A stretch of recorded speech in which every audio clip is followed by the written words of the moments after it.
Charlie Cole is a hacker extraordinaire, hardware, software, intel, data dropping, whatever you need, I can get it. New and improved. It's sort of like your SMI Lite when you're on the ground. Data transmissions, drone controls, scanning. Gotcha. All you gotta do is slave it to the SMI, do a couple of calibrations, and you're good to go. Thanks, Charlie.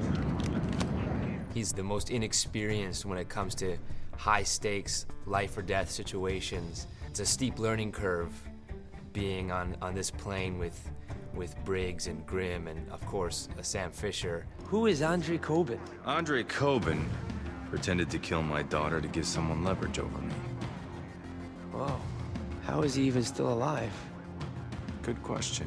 When you've got, this mix of the characters you mentioned, Sam, Grimm, and Briggs, and then you've got this kind of tech expert guy. Mm-hmm. How does that, how does your role get into that? How do you fit amongst the dynamic? Well, there's a lot of animosity between Grimm and I, and we are familiar with each other from the get-go in this game. And I think, Grimm is a very by-the-book practitioner, and Charlie is more willing to bend the rules of law, which is, I think, where he sees eye to eye with Sam, because Sam's, in his own way, will do it his own way.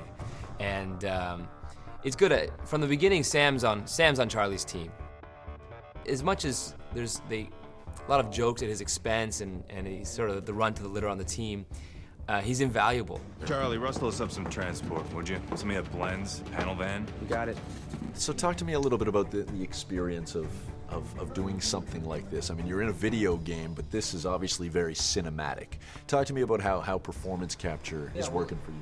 It's super cinematic, but it's also like doing theater. I mean, you don't have anything. Like, I don't know how much you can see around here, but this is our set. It's a big carpet. It's exactly like playing in the basement when you were a kid. You are imagining everything. All of a sudden you have panels here, and you gotta challenge the animators to, like, I'm just gonna do this now, and later you're gonna have to make sure that it looks like my fingers are doing something. So you get to let your imagination run wild and just play in this sort of like empty space. It's more like theater, but most like playing in your basement as a kid. And obviously when it comes to the nitty-gritty of what Splinter Cell Blacklist is about, it's the exact opposite of playing around. When you think about, kind of the scope of this game and how feasible the threat is, how much do you attach yourself to that idea?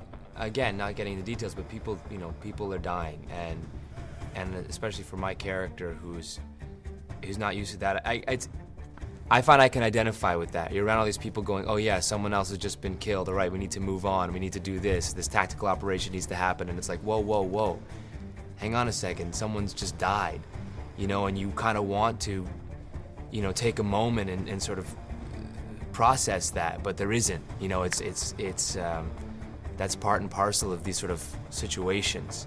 The collateral damage is gonna happen.